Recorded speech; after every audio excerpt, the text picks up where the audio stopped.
Bonjour, je m'appelle Marie, j'ai 31 ans et je suis entrepreneur.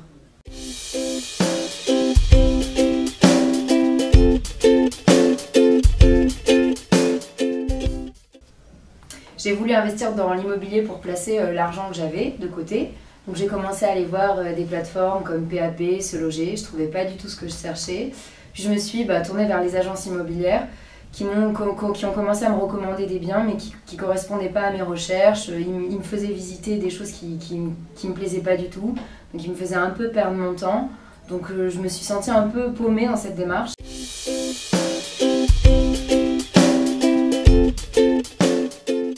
Parce qu'on me les a recommandés, de deux parce que ce sont des profils qui viennent de l'immobilier, donc c'est quand même rassurant, et de trois parce que dans ma démarche ils ont vraiment essayé de m'accompagner dès le début pour faire du long terme en fait. C'était pas juste on trouve un bien et ciao, c'était vraiment on essaie de comprendre sur le long terme ce dont tu as besoin avec ton profil, ta situation, et aussi de côté autofinancé qui était hyper important pour moi.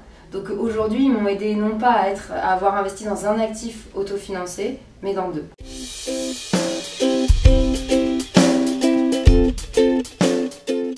Déjà d'avoir gagné du temps, parce que moi je connaissais rien à tout ça, donc ils m'ont vachement rassurée et aidée sur cette partie, parce que eux ils vont regarder les PV d'AG, ils prennent en compte aussi tout ce qui est calcul de rentabilité, donc ils regardent ton apport, ta capacité d'endettement, les résultats dont tu as besoin ou que tu souhaites. Ils sont aussi capables de prendre en considération toute la fiscalité, chose auxquelles je ne connaissais absolument rien. Et ils font aussi des analyses de marché sur les différentes villes en France, ce qui permet en fait d'ouvrir divers horizons et de ne pas être focalisé ou focus que sur Paris ou Lyon, j'en sais rien. Et en fait, ils m'ont ouvert plein d'autres opportunités, puisque on a regardé Rouen, Marseille, Reims, etc.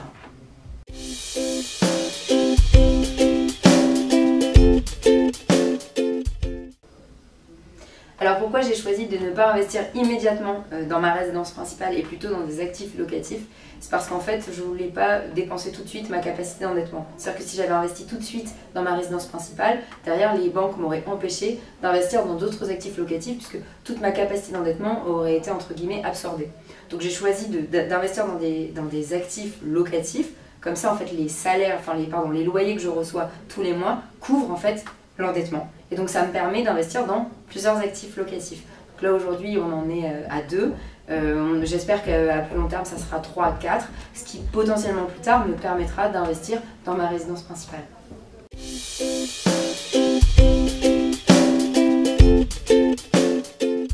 Le premier appartement, c'était un appart, c'est le premier actif qui m'est présenté. C'était dans le centre de Rouen. Un appart qui m'a plu, ils se sont occupés de tout, donc il n'y avait pas de travaux à faire, ils se sont occupés de le meubler, ils se sont occupés de me trouver les locataires et j'ai eu un rendement très rapidement, donc hyper cool. Ensuite j'en ai parlé avec mon copain en disant que c'était hyper intéressant, donc lui aussi ça lui a plu. Et là on est parti sur un immeuble de rapport, donc c'est un immeuble qui n'a pas de syndic.